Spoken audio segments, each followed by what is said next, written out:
Hello everyone, ಎಲ್ಲರಿಗೂ ನಮಸ್ಕಾರ. Welcome back to our channel VS. Info kitchen. ಇವತ್ತು tiffin sambar ರೆಸಿಪಿನ ಶೇರ್ ಮಾಡ್ತಿದ್ದೀನಿ. ಇದು ಇಡ್ಲಿ, ದೋಸೆ ಮತ್ತು ವಡೆಗಂತೂ ತುಂಬ ಚೆನ್ನಾಗಿರುತ್ತೆ. ಬನ್ನಿ ಅದು ಹೇಗೆ ಮಾಡೋದು ಅಂತ ಈ ವಿಡಿಯೋದಲ್ಲಿ ಶೇರ್ ಮಾಡ್ತೀನಿ. ಫಸ್ಟು ಒಂದು ಕುಕ್ಕರ್ ತೊಗೊಂಡು ಅದರಲ್ಲಿ ಅರ್ಧ ಕಪ್ಪಷ್ಟು ತೊಗರಿಬೇಳೆನ ತೊಗೊಂಡಿದ್ದೀನಿ. ಇದನ್ನು ಚೆನ್ನಾಗಿ ವಾಶ್ ಮಾಡಿ ಇಟ್ಕೊಂಡಿದ್ದೀನಿ. ಈಗ 2 ಮೀಡಿಯಮ್ ಸೈಜ್ ಇರೋಂತಹ ಟೊಮೊಟೊನ ಕಟ್ ಮಾಡಿ ಹಾಕಿದ್ದೀನಿ. 1 ಮೀಡಿಯಮ್ ಸೈಜ್ ಈರುಳ್ಳಿನ ಕಟ್ ಮಾಡಿ ಹಾಕಿದ್ದೀನಿ. 5 ಹಸಿಮೆಣಸಿನ್ಕಾಯಿನ ಮುರಿದು ಹಾಕ್ತಾಯಿದ್ದೀನಿ. ನಿಮಗೆ ಖಾರ ಎಷ್ಟು ಬೇಕೋ ಅಷ್ಟು ನೋಡಿ ಹಾಕ್ಕೊಳ್ಳಿ. ಅರ್ಧ ಕಪ್ಪು ಬೇಳೆಗೆ ನಾನಿಲ್ಲಿ 2.5 ಕಪ್ಪಷ್ಟು ನೀರು ಹಾಕ್ತಾಯಿದ್ದೀನಿ. ಒಂದು ಸ್ವಲ್ಪ ಎಣ್ಣೆ ಹಾಕಿ ಒಂದು ಅರ್ಧ ಸ್ಪೂನಷ್ಟು ಅರಿಶಿನ ಹಾಕಿ ಮುಚ್ಚಳ ಮುಚ್ಚಿ 2 ವಿಸಿಲ್ ಕೂಗಿಸ್ಕೊಳ್ಳಿ ಮೀಡಿಯಮ್ ಫ್ಲೇಮಲ್ಲಿ. ವಿಸಿಲ್ ಎಲ್ಲ ಹೋಗಿ ಕುಕ್ಕರ್ ತಣ್ಣಗಾಗಿದೆ.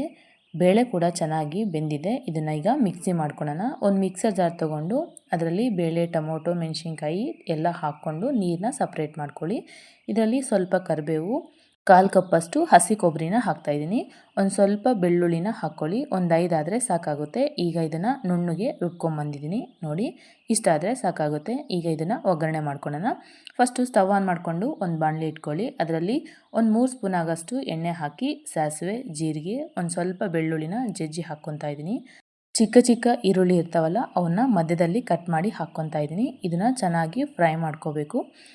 2 ಒಣ ಮೆಣಸಿನ್ಕಾಯಿನ ಮುರಿದು ಹಾಕ್ಕೊತಾ ಇದ್ದೀನಿ ಮತ್ತು ಒಂದು ಸ್ವಲ್ಪ ಕರಿಬೇವನ್ನ ಕೂಡ ಹಾಕ್ಕೊತಾ ಇದ್ದೀನಿ. ಇದನ್ನು ಒಂದು ಸಲ ಚೆನ್ನಾಗಿ ಮಿಕ್ಸ್ ಮಾಡಿಕೊಂಡ ನಂತರ ಫಸ್ಟು ನೀರನ್ನೆಲ್ಲ ತೆಗೆದು ಇಟ್ಕೊಂಡಿದ್ವಲ್ಲ, ಆ ನೀರನ್ನ ಹಾಕಿ ಮತ್ತು ರುಬ್ಬಿರೋ ಅಂತಹ ಮಸಾಲೆನ ನಾನು ಹಾಕ್ತಾಯಿದ್ದೀನಿ.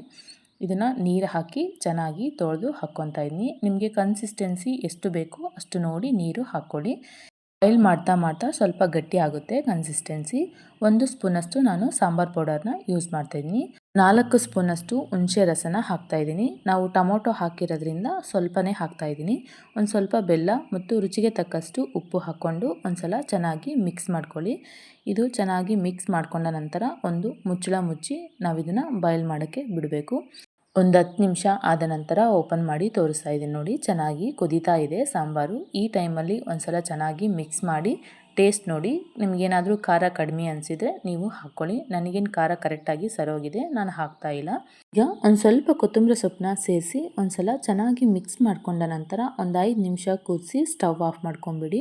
ಸಾಂಬಾರು ರೆಡಿಯಾಗಿರುತ್ತೆ.